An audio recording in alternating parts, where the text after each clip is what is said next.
어제 포항 지진으로 인한 정신적 피해를 국가가 배상해야 한다는 첫 판결이 나오면서 시민들의 관심이 뜨겁습니다. 나도 소송을 낼 수 있는 건지, 어떻게 할 수 있는 건지 궁금한 점들 많으실 텐데요. 박성아 기자가 정리해봤습니다. 창문이 깨졌던 이런 사람들만 받는 건지 아니면은 그때 이제 불안했어요. 저도 사실은 그 사람들도 해당이 되는지.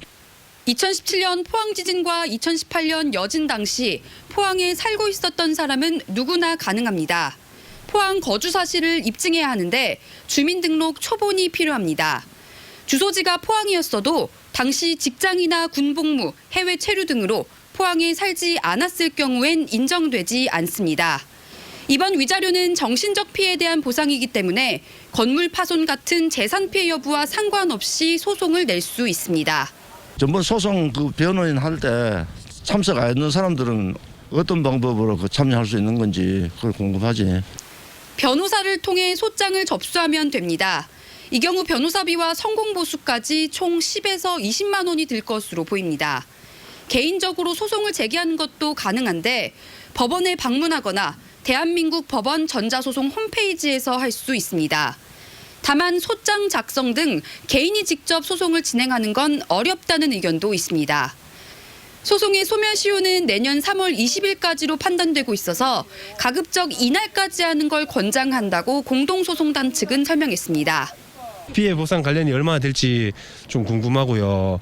몇 월 며칠에 이게 정식으로 배상이 되는지도 궁금하네요.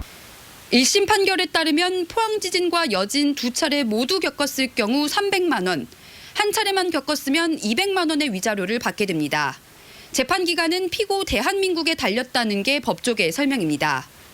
대한민국이 항소할 것으로 예측되고 있는데 이미 정부의 책임이 입증됐기 때문에 이후 재판에서 금액이 조정될 수는 있어도 재판 결과가 뒤집힐 가능성은 크지 않다는 게 주된 전망입니다. 동사무소나 이런 데서도 이제 가깝게 좀 신청을 할 수 있고 일단 그런 게 뭐가 매뉴얼이 나오면은 우리가 좀 편할 것 같아요. 포항시가 직접 소송 관련 신청을 받는 적극적인 행정 지원은 없을 예정입니다. 법 위반의 소지가 있기 때문이라고 포항시는 설명했습니다. 공직선거법 내지는 공직윤리법 위반의 소지가 있다. 이렇게 다수의 법조인들로부터 의견을 받았습니다. 다만 포항시는 법률 자문을 받아 조만간 가능한 범위 안에서 절차 안내와 법률 상담 등을 제공할 예정입니다. MBC 뉴스 박성아입니다.